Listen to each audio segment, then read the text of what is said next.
Hi everyone.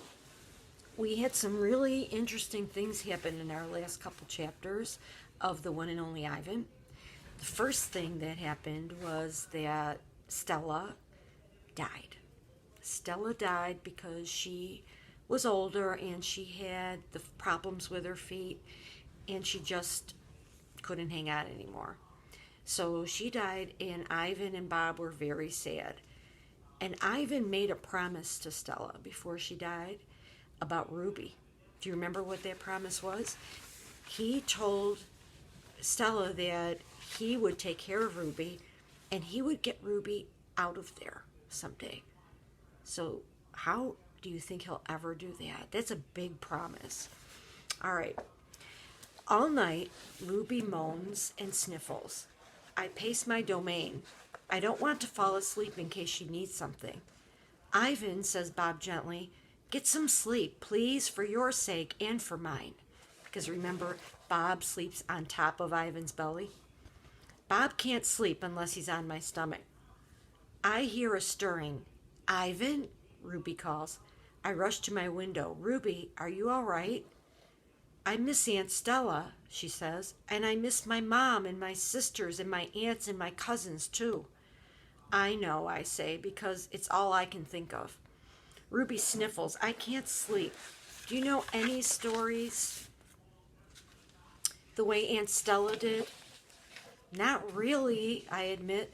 Stories were Stella's specialty. Tell me a story about when you were little, Ruby pleads. She puts her trunk between the bars. Please, Ivan. I scratch the back of my head. I don't remember things, Ruby, I admit. It's true, Bob says, trying to be helpful. Ivan has a terrible memory. He's the opposite of an elephant. Ruby lets out a long, shivery breath. Oh, well, that's okay. Night, Ivan and Bob. I listen to Ruby's soft sobs for long, horrible minutes. Then I hear myself saying, once upon a time, there was a gorilla named Ivan. And slowly and deliberately, I try to remember.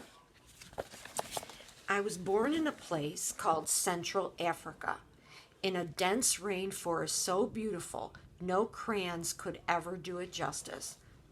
Gorillas don't name their newborns right away, the way humans do. We get to know our babies first. We wait to see hints of what they might yet be. When they saw how much she loved to chase me around the forest, my parents decided on my twin sister's name, Tag. Oh, how I loved to play tag with my sister. She was nimble, but when I got too close, she would leap onto my unsuspecting father. Then I would join her, and we would bounce on that tolerant belly until he gave us the grunt, the rooting pig sound that meant enough. That game never got old, although my father might have disagreed.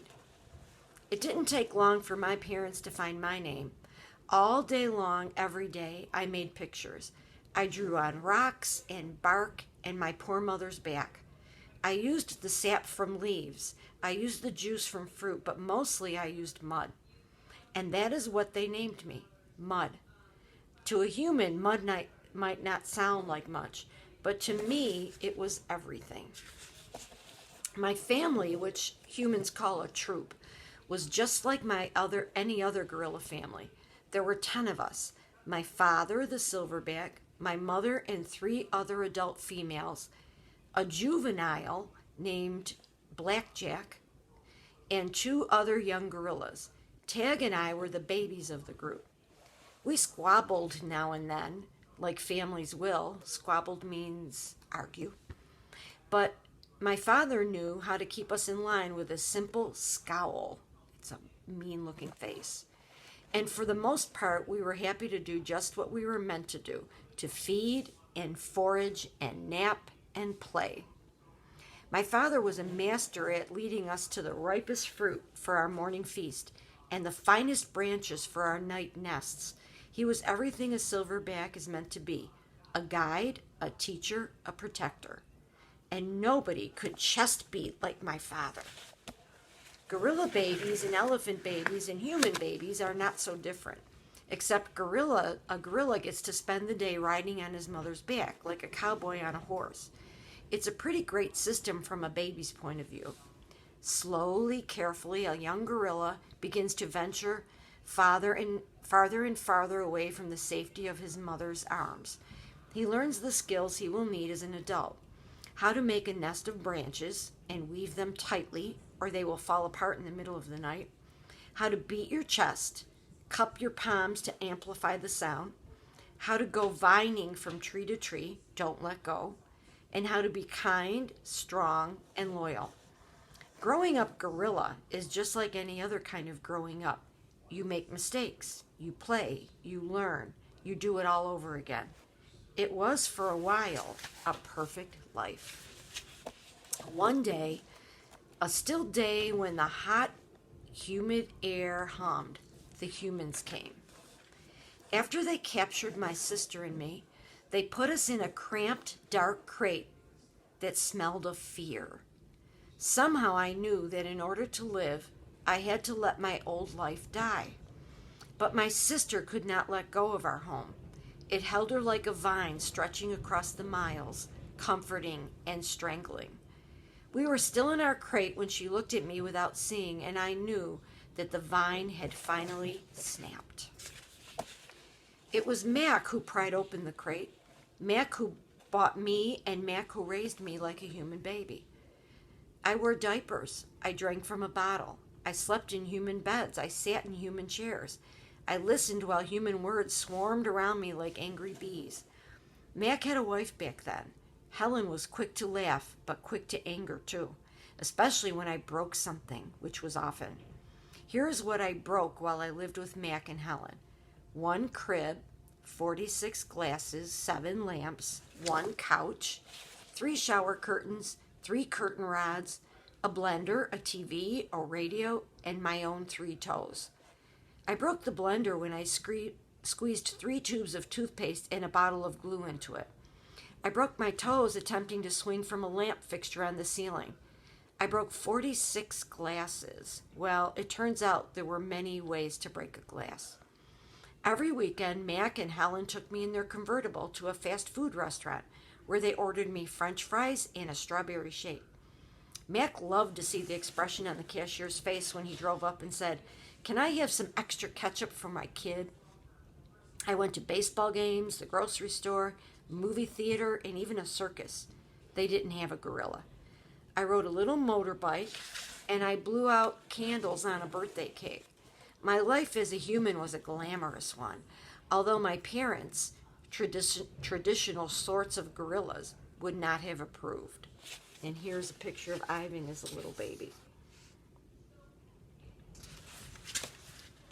In my new life as a human, I was well tended. I ate lettuce leaves with Thousand Island dressing and caramel apples and popcorn with butter. My belly ballooned. But hunger, like food, comes in many shapes and colors. At night, lying alone in poo pajamas, I felt hungry for the skilled touch of a grooming friend, for the cheerful grunts of a play fight, for the easy safety of my nearby troop foraging through shadows. Remember what happened to Tag, I told myself? Don't think about the jungle. Still sometimes I lay awake, wishing for the warmth of another just like me, asleep in a night nest of tender prayer plant leaves. I liked having sips of soda poured into my mouth like a bubbling waterfall. But every now and then I longed to search for a tender stalk of arrowroot growing from the jungle, to feel the tease of a mango just out of reach. One day Helen came home with something large and flat wrapped in brown paper. "Look what I bought today," she said. "A painting to go over the living room couch." "Fruit in a bowl, big deal," said Mac. "This is fine art. It's called a still life," Helen said. "I think it's lovely." I dashed over to examine the painting, marveling at the colors and shapes. "See," Mac's wife said, "Ivan likes it." "Ivan likes to roll up poop and throw it at squirrels too," said Mac. I couldn't take my eyes off the apples and bananas and grapes in the picture. They looked so real, so inviting, so edible. I reached out to touch a grape, and Helen slapped my hand. "Bad boy, Ivan, don't touch." She jerked her thumb at Mac. Honey, go get a hammer and a nail, would you? When Mac and Helen were busy in the living room, I wandered into the kitchen. A cake covered in thick chocolate frosting sat on the counter. I like cake. I love it, in fact, but I wasn't eating. I wasn't thinking about it. It was painting. The frosting peaked and dipped like waves on a tiny pond. It looked rich and gooey, dark and smooth. It looked like mud. I scooped up a handful of frosting and then another. I headed to the refrigerator door. It was perfect, an empty white waiting canvas. The frosting wasn't as easy to work with as jungle mud. It was stickier and, of course, more tempting to eat. But I kept at it. I scraped off every last bit of that frosting. I may have eaten a little cake, too. I don't remember what I was trying to paint. A banana, most likely. I suppose I was getting into trouble. But at that moment, I just didn't care. I wanted to make something, anything, the way I used to. I wanted to be an artist again. I soon learned that humans can screech and scream even louder than monkeys. After that, I was never allowed in the kitchen. I'm going to stop there, boys and girls. I want you to do this for me. I want you to think of a time if you were writing a story about your life as a little baby, as far back as you can remember, maybe when you were 2 or 3 or 4, and write me a story that started the way Ivan's did. Once upon a time, there was a boy or girl who lived in Lackawanna or wherever you were born. And tell me a little bit about your early life that you remember. I also want you to watch the next video, which is going to be called Third Grade Birthdays, where I'm announcing some of the birthdays that go on in this next week. All right, I'll see you tomorrow.